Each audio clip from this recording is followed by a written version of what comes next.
स्वागत है आपका दोस्तों बिहार न्यूज में। मैं हूं फिरदौस गनी और आप देख रहे हैं केडीबी लाइव। दोस्तों आज हो चुका है 15 दिसंबर 2025। तो आज की पूरे बिहार की टॉप न्यूज लेकर आए हैं आपके लिए। वीडियो शुरू करने से पहले आपसे एक रिक्वेस्ट है कि अगर आप पहली बार इस चैनल पर आए हैं तो चैनल को सब्सक्राइब करके बेल आइकन को प्रेस कर दीजिए और साथ ही साथ वीडियो को लाइक कर दीजिए, अपने दोस्तों के साथ शेयर भी कीजिए। तो चलिए चलते हैं आज की खबरों की ओर। दोस्तों आज बिहार न्यूज की शुरुआत मौसम से करते हैं। तो बिहार मौसम सेवा केंद्र ने बिहार के कोहरे को लेकर के नया पूर्वानुमान जारी किया। मौसम विभाग के अनुसार बिहार के कई जिलों में अगले 2 दिनों तक रात और सुबह के समय मध्यम से घना कोहरा छाया रह सकता है, जिससे आम जनजीवन के साथ साथ सड़क और फिर रेल यातायात पर भी असर पड़ने की संभावना है। जब मौसम विभाग के माने तो पश्चिमी चंपारण, पूर्वी चंपारण, सीतामढ़ी, रोहतास, कैमूर, मधुबनी, दरभंगा, अररिया, किशनगंज, गया, औरंगाबाद, बांका और भागलपुर जिलों के कुछ हिस्सों में कोहरे का ज्यादा असर देखने को मिलेगा। इन इलाकों में सुबह के समय विजिबिलिटी काफी कम हो सकती है। कुछ जगहों पर घना कोहरा रहने से वाहन चालकों को खास सावधानी बरतने की जरूरत होगी। वहीं पर मौसम विभाग ने लोगों को सलाह दी है कि कोहरे के समय वाहन चलाते समय हेडलाइट और फिर फॉग लाइट का सही इस्तेमाल करें या तेज रफ्तार से बचें और फिर सुरक्षित दूरी बनाए रखें।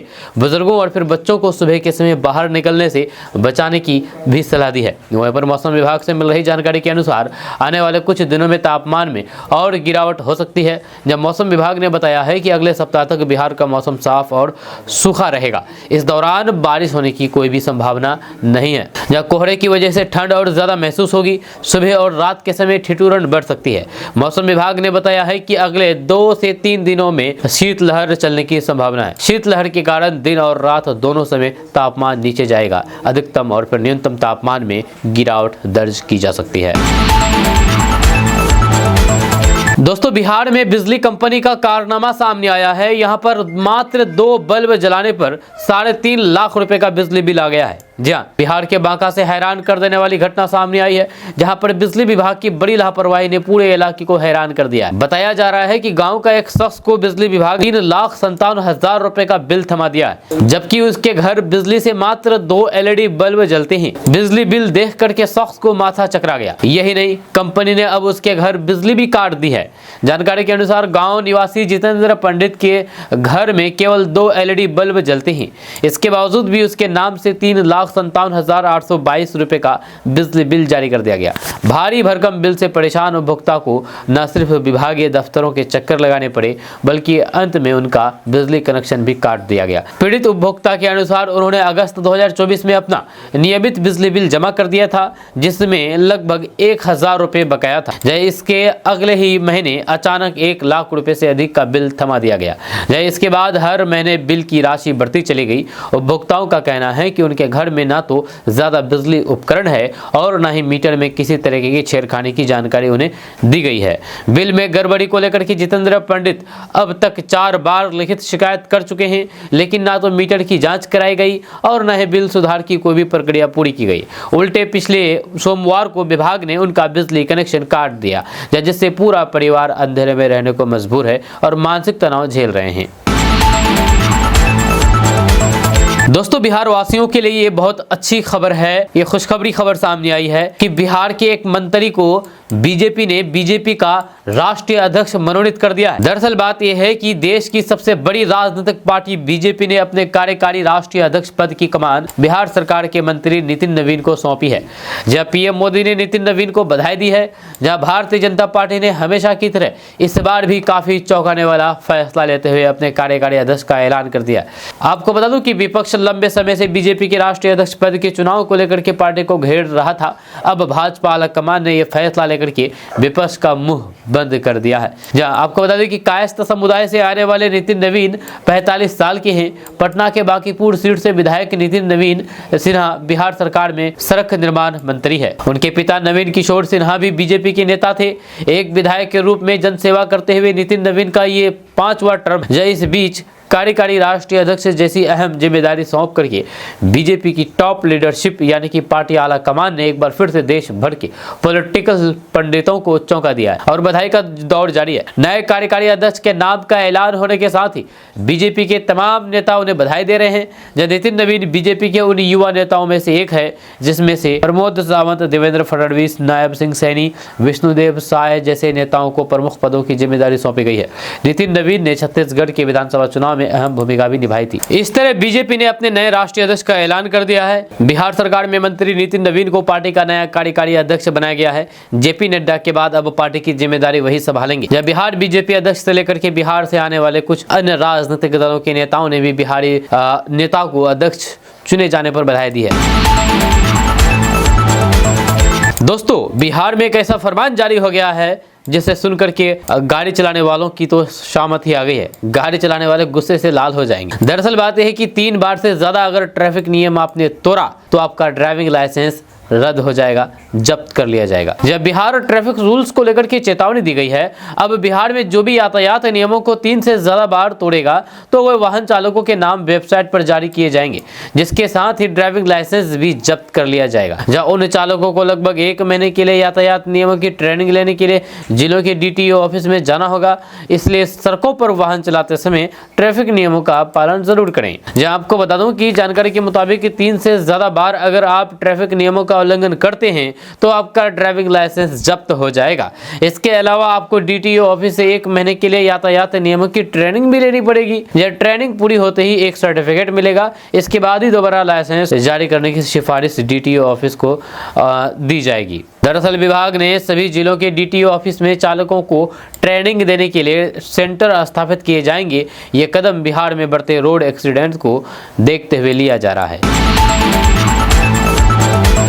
दोस्तों, अब बिहार के हर गांव से 40 किलोमीटर की दूरी पर 4 लेन होगा। जी हाँ, ये बिहार वासियों के लिए अच्छी खबर है। यानी कि अब बिहार के हर गांव से मात्र 40 किलोमीटर के दायरे में 4 लेन उनको मिल जाएगा। जी हाँ, पथ निर्माण मंत्री नितिन नवीन ने कहा है कि हर गांव से 40 किलोमीटर की दूरी पर 4 लेन होंगे, ताकि किसी भी ग्रामीण क्षेत्र से लोग कम से कम समय में सहजता से किसी शहर तक पहुंच सके। जहां राज्य सरकार बिहार के किसी हिस्से से 4 घंटे में राजधानी पटना पहुंचने का लक्ष्य लेकर के चल रही है और इसका रोड मैप तैयार किया जा रहा है। इसके लिए इंफ्रास्ट्रक्चर विकास पर तेजी से काम हो रहा है। बिहार में 5 नए एक्सप्रेसवे के निर्माण पर काम हो रहा है। इसके अलावा कई महत्वपूर्ण सड़कों का निर्माण किया जा रहा है। सुदूर इलाकों में भी सड़कों का जाल बिछाया जा रहा है। मंत्री ने कहा कि हम 20वीं सदी के तरीकों का उपयोग करके 21वीं सदी का बुनियादी ढांचा नहीं बना सकते। हमारा लक्ष्य शून्य दोष, पर्यावरण पर शून्य प्रतिकूल प्रभाव और फिर सुरक्षा की शून्य घटनाएं होनी चाहिए।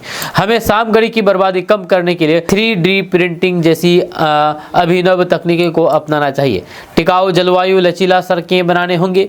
इसके लिए फ्लाई ऐश और फिर स्टोन डस्ट जैसे औद्योगिक उप उत्पादों का उपयोग करना चाहिए, जो कि पर्यावरणीय और फिर सामाजिक न्याय दोनों का प्रतीक हो।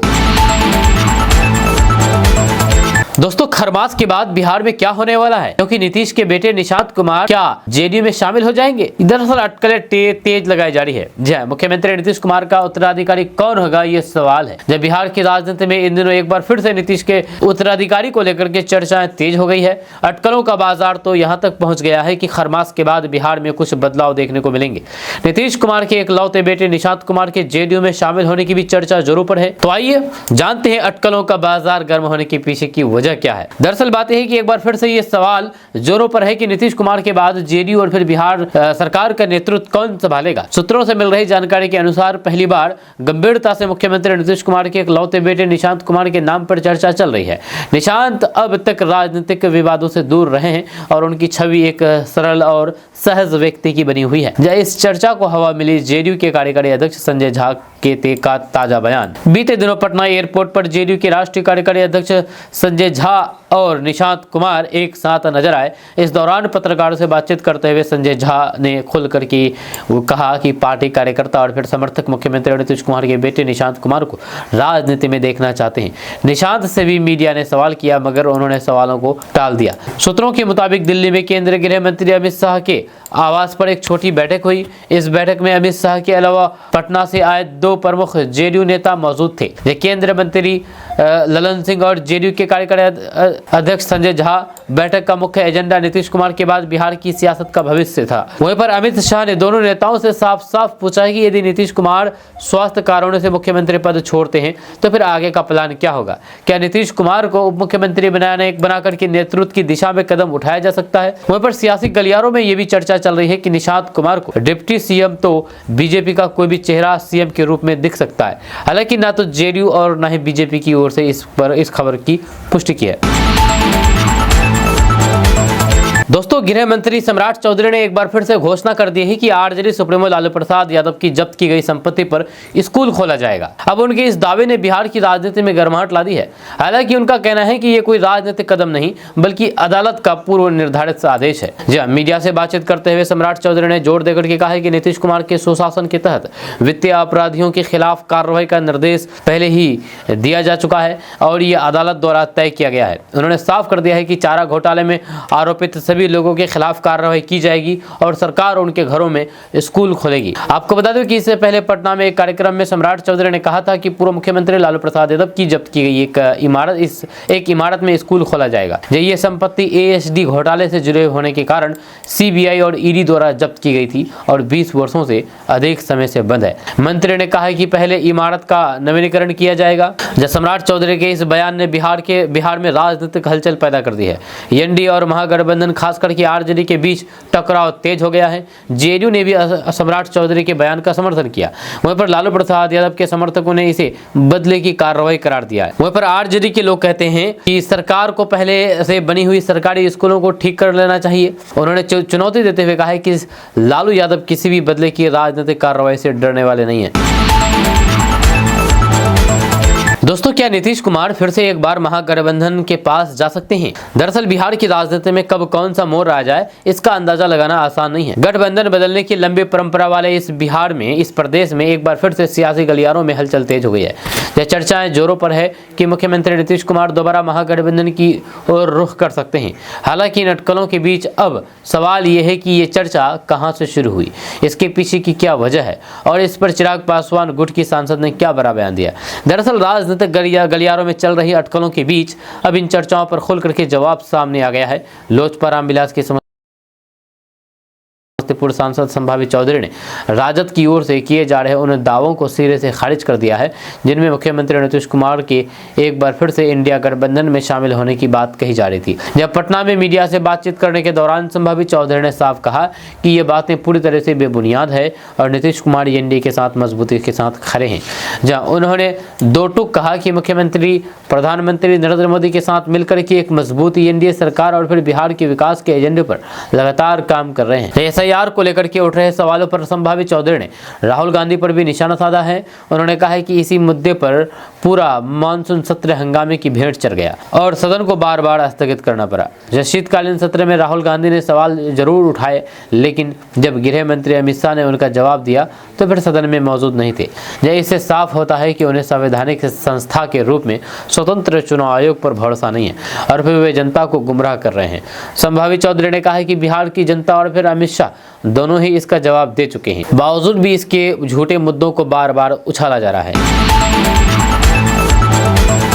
दोस्तों, शिवहर जिले ने इस बार एक ऐसा अनोखा और ऐतिहासिक रिकॉर्ड बनाया है जिसकी चर्चा पूरे बिहार में हो रही है। यह शिवहर जिले के चारों शीर्ष पद यानी कि सांसद, विधायक, एमएलसी और जिला पदाधिकारी एक साथ महिलाओं के हाथों में। ये स्थिति न सिर्फ बिहार में पहली बार बनी है बल्कि महिला सशक्तिकरण की दिशा में ये महत्वपूर्ण मॉडल पूरे देश के लिए एक प्रेरणादायी उदाहरण माना जा रहा है। दरअसल शिवहर जिले में लोकसभा का प्रतिनिधित्व पूर्व सांसद बाहुबली आनंद मोहन की पत्नी लवली आनंद कर रही है, जहां एमएलसी रेखा कुमारी है। तो वहीं पर शिवहर विधानसभा के इतिहास में पहली बार निर्वाचित होकर के पहुंची डॉक्टर श्वेता गुप्ता ने जिले को नई राजनीतिक पहचान दी है। इसके साथ ही शिवहर जिला की कमान प्रतिभा रानी को सरकार ने सौंपा है। आसपास के जिले में भी इसकी चर्चा जोरों पर है। जब बिहार के सबसे छोटे जिले शिवहर में 4 महिला मुख्य पदों पर तैनात होने से जहां पर महिलाओं में उत्साह है, वहीं पर इस पिछड़े जिले के विकास के लिए काफी उम्मीद लोगों को बढ़ गई है।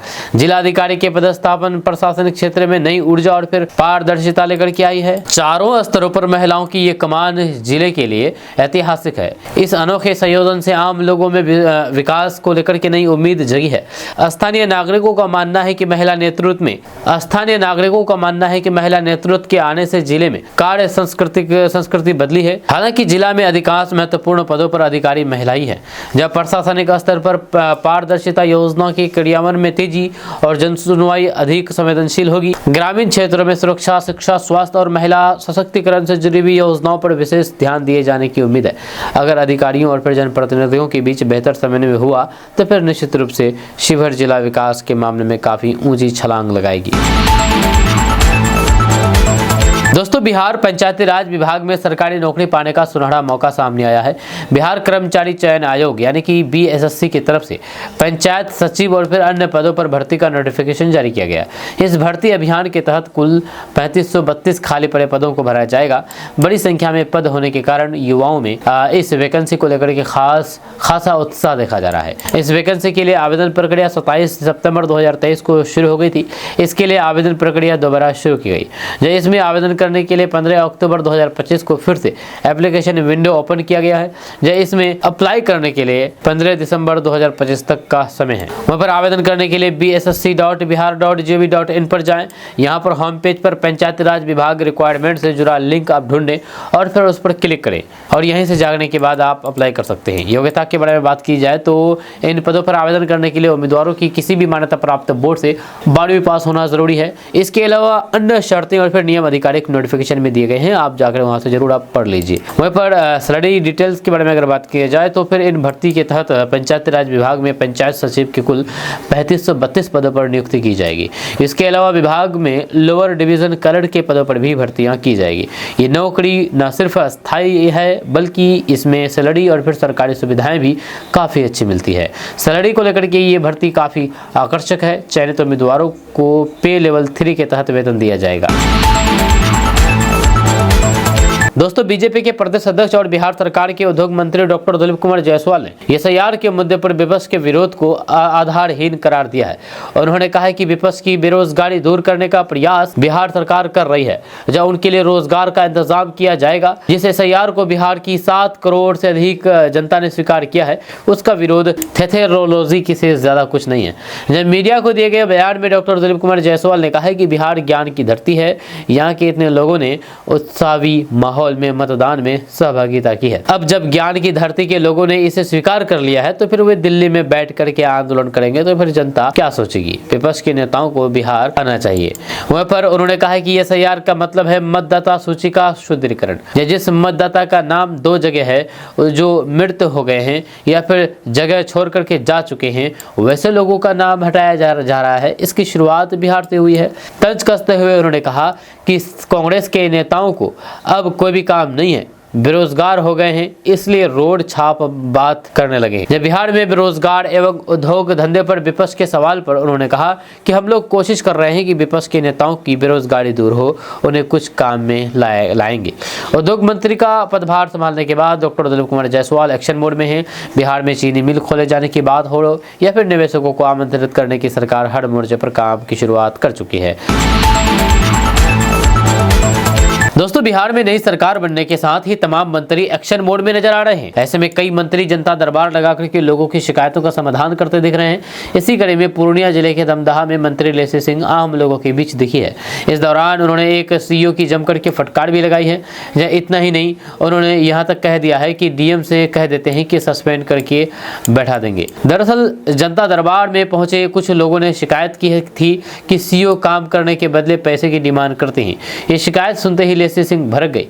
उन्होंने CEO को फटकार लगाते हुए कहा कि आपका काम करने के लिए बहाल हुए हैं, ना कि पैसा वसूली करने के लिए। आपको तो वेतन मिलता है ना, अगर काम करने का मन नहीं है तो फिर चले जाइए यहाँ से। DM से कह देते हैं सस्पेंड करके बैठा देंगे। इस तरीके की आदत को सुधारिए। जानकारी के मुताबिक लेसी सिंह ने जनता दरबार में कई लोगों की शिकायतें सुनी। इस दौरान CEO से जुड़ी हुई शिकायतें ज्यादातर लोगों ने की है। जहाँ सबसे अधिक राजस्व एवं भूमि सुधार विभाग से 305 मामले सामने आए थे, जहाँ कई लोगों ने अपनी अपनी समस्याओं को लेकर के आवेदन किया, जिसके बाद समाधान को लेकर के आदेश भी विभाग के अधिकारियों को जारी कर दिया गया। लेसी सिंह की सख्ती के बाद तमाम अधिकारी हरकत में आ गए। वहीं पर इससे पहले राजस्व एवं भूमि सुधार मंत्री विजय कुमार सिन्हा ने DSLR CEO और फिर कर्मचारियों को 15 दिनों का अल्टीमेट दिया था।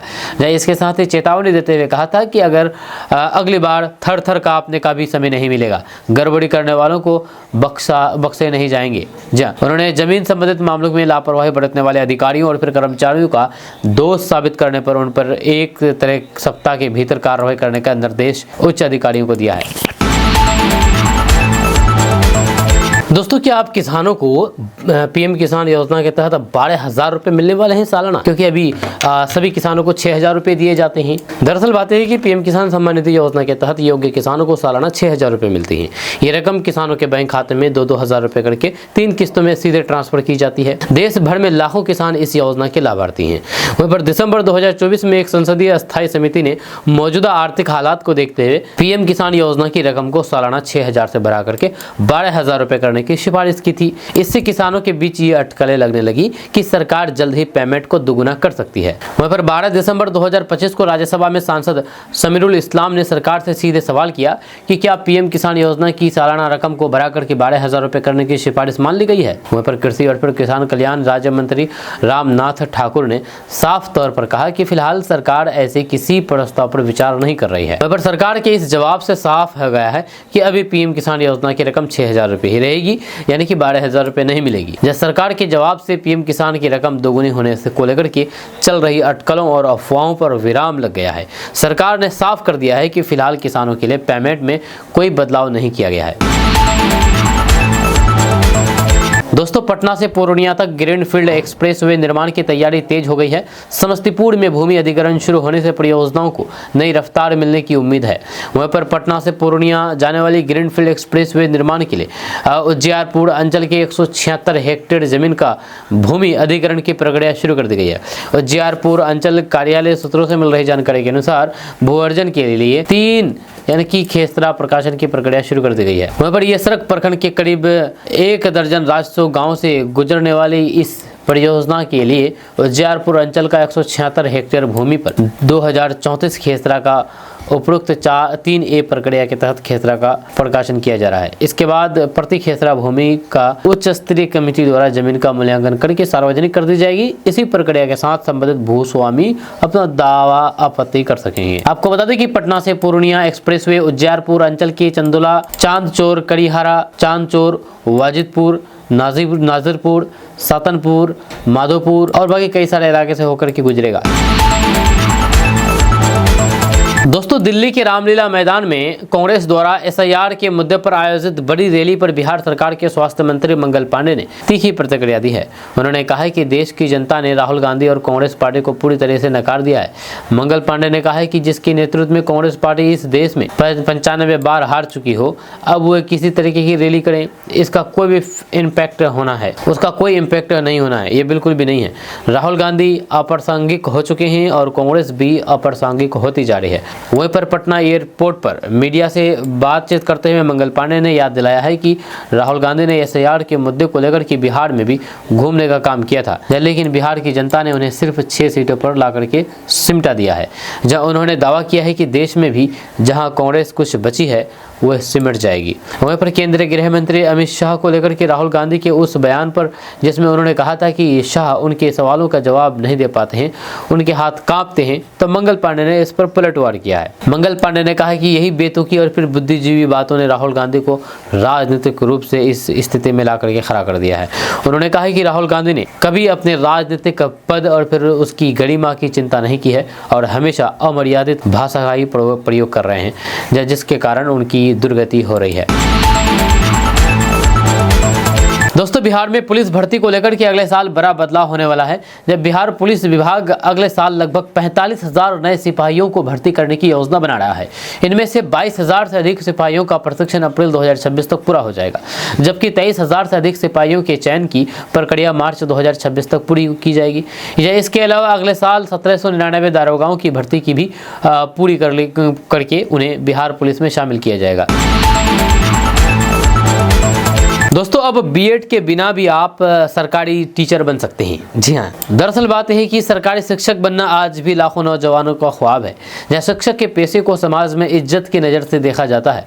आम तौर पर यह तस्वुर रहा है कि सरकारी स्कूल में शिक्षक बनने के लिए बीएड करना ही लाजमी है, लेकिन वक्त के साथ शिक्षा व्यवस्था में ऐसे कई बदलाव आए हैं जिन्होंने इस सोच को नया विस्तार दिया है। अब बीएड के बगैर भी सरकारी स्कूलों में शिक्षक बनने के रास्ते खुले हैं, जो नौजवानों के लिए नई उम्मीद और फिर नई रोशनी लेकर के आए हैं। सबसे अहम विकल्प है डीएलएड यानी कि डिप्लोमा इन एलिमेंट्री एजुकेशन, जिसे कई रियासतों में बीटीसी या फिर जेबीटी के नाम से भी जाना जाता है।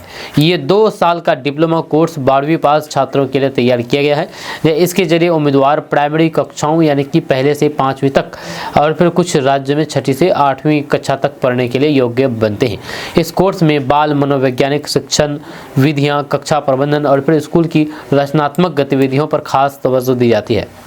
कम समय में मुकम्मल होने के कारण ये कोर्स रोजगार की तलाश में लगे युवाओं की पहली पसंद बन चुका है। इसके बाद बैचलर ऑफ एलिमेंट्री एजुकेशन यानी कि बीएलएड का भी जिक्र ज़रूरी है। ये 4 साल का कोर्स है जिसे 12वीं के बाद शुरू किया जाता है।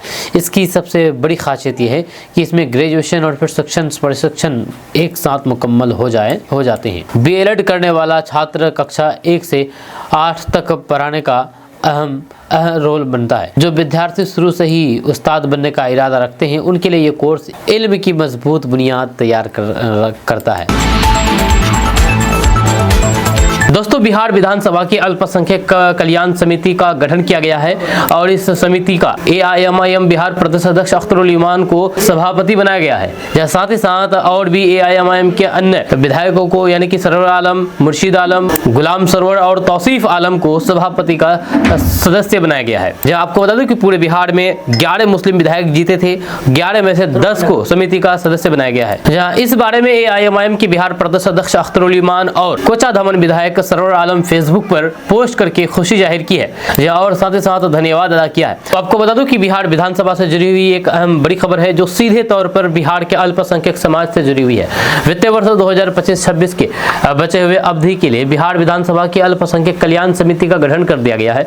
इस फैसले को लेकर के सियासी हलकों के साथ साथ अल्पसंख्यक समाज में भी खास चर्चा है। एआईएमआईएम के विधायकों ने इसे अल्पसंख्यक समाज के लिए एक मजबूत मंच बताया है जहां से उनके हक और फिर अधिकारों की बात प्रभावी तरीके से उठाई जा सकेगी। वहीं पर बिहार विधानसभा की प्रक्रिया तथा कार्य संचालन नियमावली के नियम 292 के तहत इस समिति का गठन किया गया है। यह समिति के गठन के बाद एआईएमआईएम के अमोर विधायक और विधानसभा में पार्टी के फ्लोर लीडर अख्तरुल ईमान और फिर विधायक सरवर आलम ने अपने फेसबुक पोस्ट के जरिए खुशी जाहिर की है। जब दोनों नेताओं ने नेतृत्व के प्रति आभार जताते हुए भरोसा दिलाया है कि वे मिलकर के अल्पसंख्यक समाज के हक, शिक्षा और फिर आर्थिक मजबूती के लिए पूरी निष्ठा के साथ काम करेंगे। अब बात करते हैं समिति की संरचना की। तो बिहार विधानसभा की अल्पसंख्यक कल्याण समिति में कुल 10 सदस्य शामिल किए गए हैं। इस समिति के सभापति बनाए गए हैं एआईएमआईएम के राष्ट्रीय अध्यक्ष, विधानसभा फ्लोर लीडर और अमोर से विधायक अख्तरुल ईमान। उनके नेतृत्व में ये समिति काम करेगी। इस समिति में कुल 10 सदस्य शामिल किया गया है। 10 सदस्यों के नाम अगर बताया जाए तो मोहम्मद तौसीफ आलम जो कि बहादुरगंज से विधायक है, मोहम्मद आबिदुर रहमान, फैसल रहमान, मुर्शीद आलम, मोहम्मद सरवर आलम, गुलाम सरवर, आसिफ अहमद, उसके बाद ओसामा साहब। ये 10 सदस्य समिति 31 मार्च 2026 तक अपना कार्यकाल पूरा करेगी। आपको बता दें कि समिति के गठन के बाद एआईएमआईएम विधायक सरवर आलम ने फेसबुक पोस्ट में लिखा कि अल्पसंख्यक कल्याण समिति का सदस्य मनोनीत होने के लिए उनके लिए सम्मान की बात है। दोस्तों, एएमयू सेंटर किशनगंज से जुड़ी हुई एक अहम और बड़ी राहत भरी खबर सामने आई है जो सीधे तौर पर एएमयू किशनगंज सेंटर के भविष्य और यहां पढ़ने वाले सैकड़ों छात्रों से जुड़ी हुई है। लंबे समय से जिस विकास की राह पर एएमयू किशनगंज सेंटर ठहरा हुआ नजर आ रहा था, अब उस पर तेजी से आने के संकेत मिल रहे हैं। किशनगंज के सांसद डॉक्टर जावेद आजाद की लगातार पहल के बाद अब विश्वविद्यालय स्तर पर अहम फैसले लेने जा रहे हैं। किशनगंज के सांसद डॉक्टर जावेद आजाद ने अलीगढ़ मुस्लिम यूनिवर्सिटी की कुलपति प्रोफेसर नईमा खातून से उनके कार्यालय में एक महत्वपूर्ण बैठक की है। इस बैठक में अलीगढ़ मुस्लिम यूनिवर्सिटी किशनगंज सेंटर के शैक्षणिक विकास, प्रशासनिक अड़चनों और फिर भविष्य की योजनाओं पर विस्तार से चर्चा की है। वहीं पर बैठक में सबसे अहम बात यह रही कि किशनगंज सेंटर के लिए शिक्षण और फिर गैर शिक्षण फैकल्टी पदों को विश्वविद्यालय की कार्यकारी परिषद से स्वीकृति मिल चुकी है। जहां कुलपति प्रोफेसर नईमा खातून ने सांसद को जानकारी दी है कि इस स्वीकृति पदों से जुड़े हुए प्रस्ताव को जल्द ही समर्थ पोर्टल पर अपलोड किया जाएगा। इसके बाद नियुक्ति प्रक्रिया शुरू होगी, जिससे किशनगंज सेंटर में पढ़ाई और फिर शैक्षणिक गतिविधियों को मजबूती मिलेगी। जब लंबे समय से फैकल्टी की कमी को लेकर के जो शिकायतें उठ रही थी, उन पर अब ठोस समाधान की उम्मीद है। वहीं पर इस अहम बैठक में एएमयू किशनगंज सेंटर के नव नियुक्त निदेशक प्रोफेसर जब तारिक मौजूद थे। उन्होंने साफ शब्दों में कहा कि विश्वविद्यालय प्रशासन किशनगंज सेंटर के विकास को लेकर के पूरी तरीके से गंभीर है। कुलपति के नेतृत्व में अब ऐसी नीतियां बनाई जा रही है जिससे सेंटर को अस्थायी और मजबूत शैक्षणिक पहचान मिल सके। वहीं पर बैठक के दौरान सांसद डॉक्टर जावेद आजाद ने एक और अहम मुद्दा उठाया है, जो सेंटर के भवन निर्माण और फिर विस्तार से जुड़ा हुआ है। उन्होंने पर्यावरण एवं वन जलवायु परिवर्तन मंत्रालय से प्राप्त एक पत्र का जिक्र किया है। इस पत्र में साफ तौर पर बताया गया है कि एएमयू की ओर से अब तक प्रवेश 2.0 पोर्टल पर पर्यावरणीय अनुमति के लिए कोई भी आवेदन नहीं किया गया है। यही वजह है कि भवन निर्माण का परिसर विकास की प्रक्रिया आगे नहीं बढ़ पा रही है। दोस्तों, जिला परिषद सदस्य इंजीनियर नासिक नादिर ने जिन मुद्दों को लेकर के सांसद पप्पू यादव से मुलाकात की है और उनको जो पत्र सौंपा है, अगर उस पर काम हो जाता है तो जाहिर सी बात है किशनगंज ही नहीं बल्कि पूर्णिया प्रमंडल की तस्वीर बदल सकती है। जब बात हो रही है किशनगंज में लंबे समय से खाली पड़ी जमीन 1200 एकड़ सरकारी जमीन के विकास की, जिस पर अब बड़े प्रोजेक्ट की मांग तेज हो गई है। किशनगंज जिला परिषद सदस्य नासिक नादिर ने इस मुद्दे को लेकर के सांसद पप्पू यादव को एक विस्तृत ज्ञापन सौंपा है। तो आपको बता दूं कि नासिक नादिर जिस पत्र को पप्पू यादव के पास सौंपा है, इस ज्ञापन में ठाकुरगंज, बहादुरगंज, कोचाधामन अंचल में फैले इन सरकारी खाली जमीनों का जल्द ही सीमांकन कराने और फिर विकास के लिए उपयोग में लाने की मांग की गई है।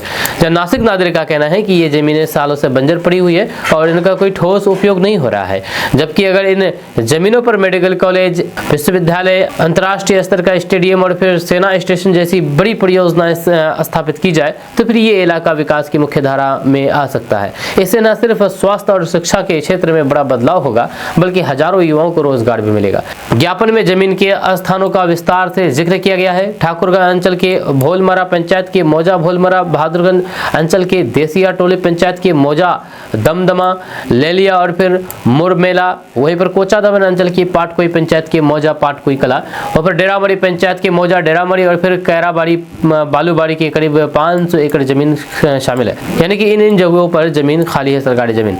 इसके अलावा किशनगंज अंचल के हालामला पंचायत के मौजा हालामला और फिर अंधवाकोल में भी बड़ी मात्रा में सरकारी जमीन खाली पड़ी है। नासिक नादिर ने बताया है कि इन जमीनों का सही उपयोग न होने की वजह से स्थानीय युवाओं में बेरोजगारी लगातार बढ़ रही है।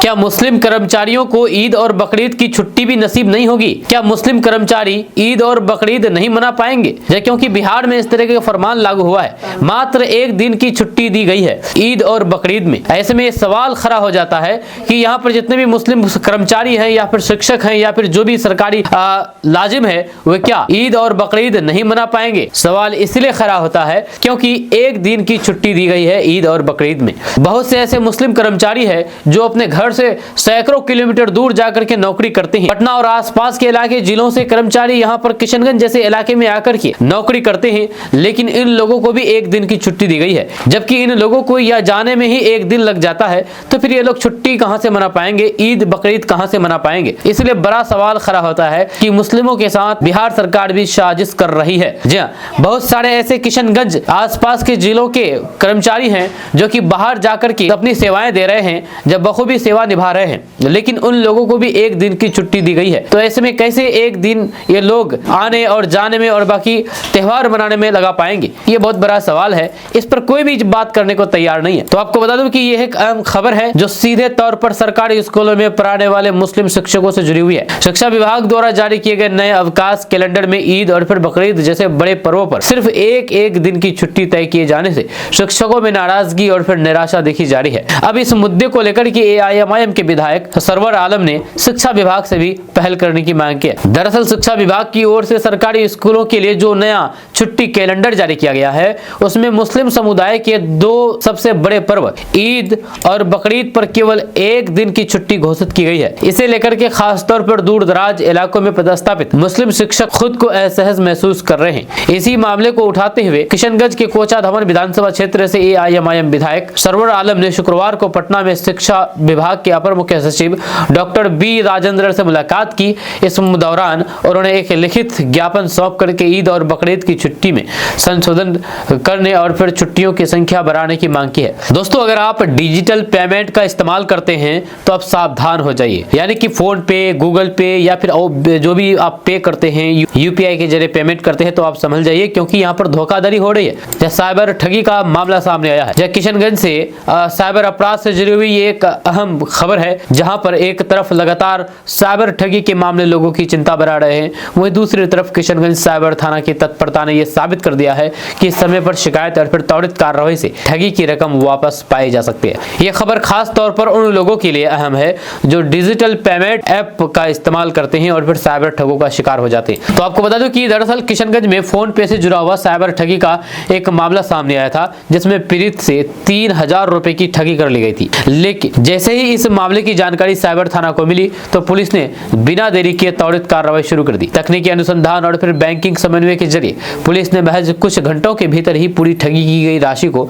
रिकवर कर लिया। शनिवार की रात पीड़ित के खाते में पूरे 3000 रुपए वापस भेज दिए गए। वहां पर पुलिस के अनुसार यह मामला आज ही एक अकाउंट नंबर से जुड़ा हुआ दर्ज किया गया था। शिकायत मिलते ही साइबर थाना की टीम ने मामले की गंभीरता को समझते तकनीकी जांच शुरू की। लेन देन की ट्रैकिंग, संबंधित प्लेटफॉर्म से समन्वय और फिर तेज कार्रवाई के कारण यह संभव हो पाया कि ठगी की पूरी रकम वापस दिलाई जा सके। इस पूरे मामले पर किशनगंज के पुलिस अधीक्षक सागर कुमार ने आम लोगों से खास बात की है। उन्होंने कहा है कि साइबर ठगी से बचने के लिए लोगों को बेहद सतर्क रहने की जरूरत है। किसी भी तरह के अज्ञात लिंक पर क्लिक ना करें, अनजान कॉल या फिर मैसेज पर अपने बैंकिंग जानकारी शेयर ना करें और किसी भी थर्ड पार्टी ऐप के जरिए ऑनलाइन पैसों का लेन देन करने से बचें।